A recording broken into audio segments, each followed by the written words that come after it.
आदाब, नमस्कार। मैं हूँ इदरीस शेख और आप देख रहे हैं हमारा ऑनलाइन यूट्यूब चैनल। जी हाँ, आज की न्यूज़ में आप सामने देख रहे हैं बबीता भारती, जो कांग्रेस की एक ऐसी नेता हैं जो आज मुखर्जी नगर क्षेत्र में ये जो है 2024 के लिए खड़ी हुई हैं और यहाँ पर इन्होंने एक रैली का आयोजन किया मुखर्जी नगर के गांधी विहार में गौरी शंकर मंदिर से। आइए दिखाते हैं जी हाँ उनकी रैली की कुछ झलकियाँ और करते हैं उनसे बातचीत।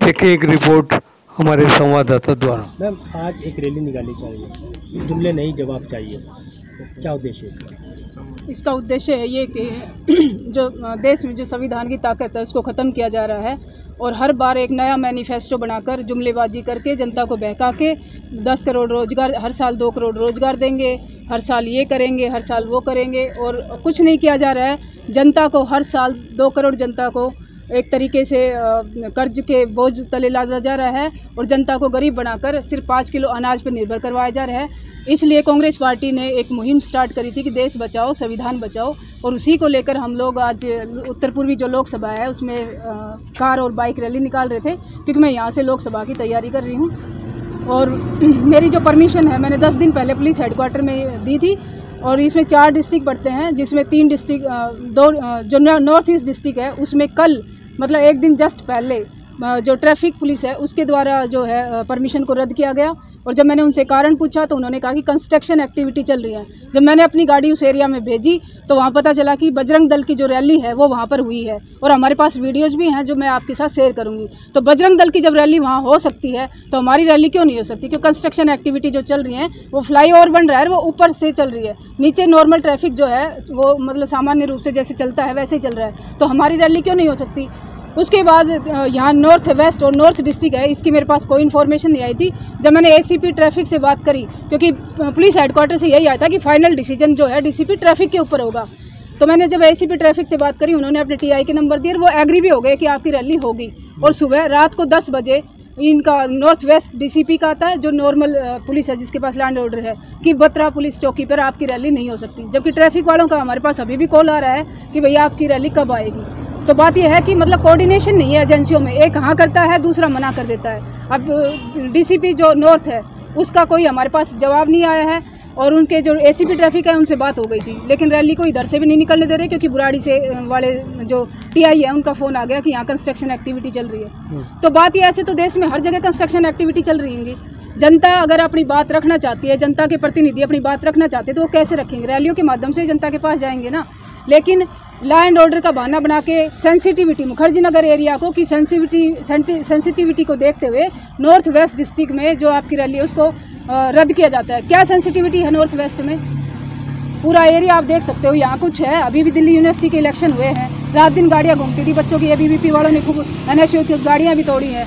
क्या सेंसिटिविटी, क्या इलेक्शन आपने कैंसिल किए? तो मैम आपको दबाया जा रहा है? दबाया जा रहा है मेरे को क्या? पूरी कांग्रेस पार्टी को दबाया जा रहा है कि कांग्रेस की जो आवाज़ है वो नहीं निकलनी, और जो कोई भी कैंडिडेट है उसको जो ग्राउंड पे आके अपनी बात रखना चाह रहे, जनता के पास जाना चाह रहे, जो नहीं डर रहा है उसको दबाना है। नहीं तो कांग्रेस में पहले से जो लीडर हैं उनको वैसे ईडी सीबीआई का डर दिखा के उनकी आवाज़ बंद करी जा रही है। क्या लगता है इसमें सत्ताधारी जो पार्टी है उनका हाथ है? 100% साथ है। प्रशासन किसके हाथ में है? प्रशासन सत्ताधारी पार्टियों के लिए तो काम करता है, जैसे ऊपर से ऑर्डर आता है वही करते हैं।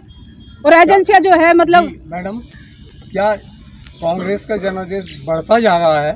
इससे विपक्ष आपका बौखलाया हुआ है? डेफिनेटली कांग्रेस का जनाधार ही नहीं, कांग्रेस की लहर उठने वाली है।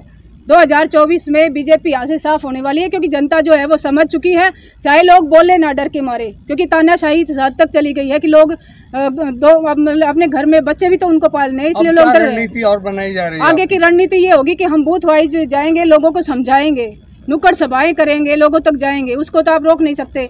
अब सेक्शन 144 दिल्ली में 24 घंटे लगा रहता है। बताओ, सुप्रीम कोर्ट ने बोला है कि पिछले इतने सालों में सेक्शन 144 इतनी बार दिल्ली में लगा है, उसका कोई कारण बनता है?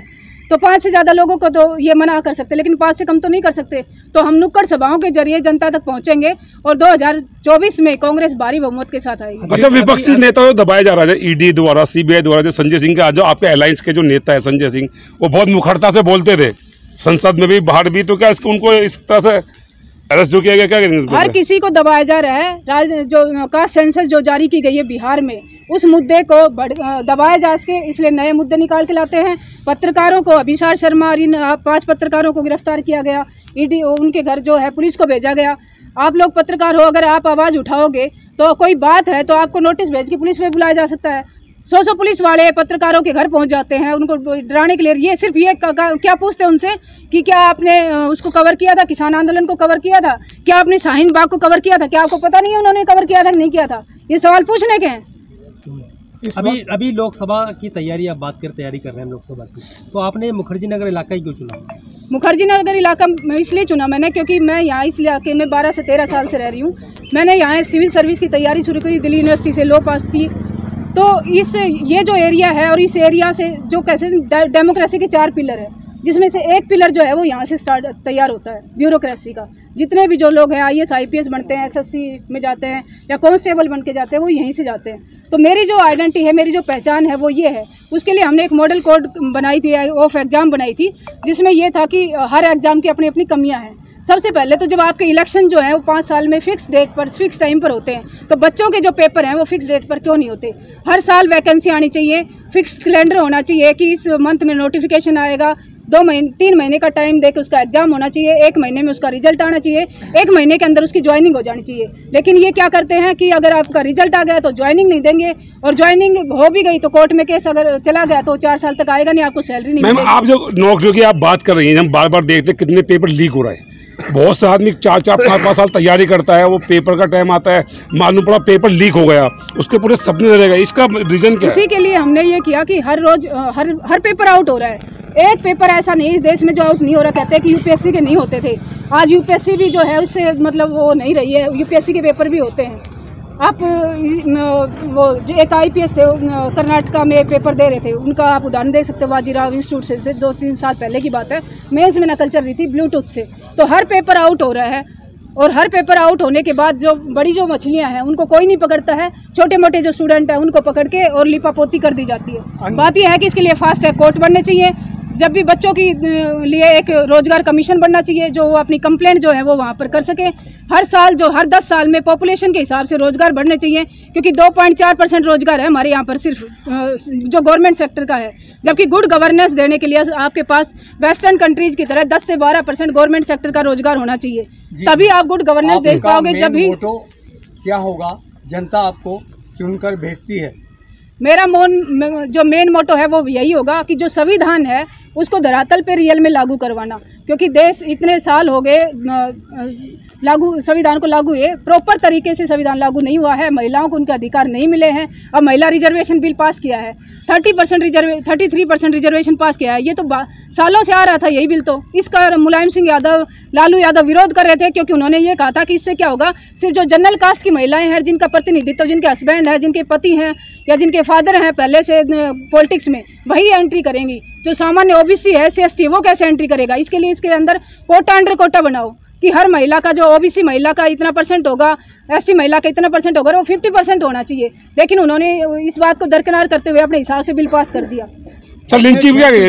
हमारे आप क्या संदेश देना चाहेंगी? जनता के लिए ये संदेश है, समय रहते हुए जाग जाओ, वरना 2024 के बाद ये देश नॉर्थ कोरिया बन जाएगा, चाइना बन जाएगा, जिसमें 1 नेशन पार्टी है चाइना। उसके बाद कभी इलेक्शन नहीं होंगे। ये संविधान, ये अधिकार, ये बोलने की आज़ादी, ये सब खत्म हो जाएंगे। मनुस्मृति टाइप का जो संविधान है वो लागू हो जाएगा। आप महिलाओं को देख रहे हो, रावण ने सीता जी को उठाया, सिर्फ उठाया, ना कि उनकी इच्छा के विरुद्ध कुछ किया उन्होंने।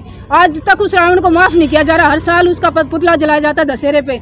लेकिन जो मणिपुर में औरतों को नंगा घुमाया जा रहा है, एक बच्ची 12 साल की MP में, वहाँ पर एक घर घूम रही है कि मुझे बचा लो, मुझे बचा लो, कोई बचाने वाला नहीं है। ऐसे महिलाएं नंगी घूमेंगी इस देश में, कोई बचाने वाला नहीं होगा। मैडम, आखिरी सवाल आपसे, यह जो रैली निकाल रहे थे कहाँ से कहाँ तक जानी थी, इसको रद्द किया गया? ये रैली मुखर्जी नगर से निकलनी थी, और जो उत्तर पूर्वी दिल्ली है इसके पूरे 10 विधानसभा पड़ती है, इसमें से ये निकलनी थी।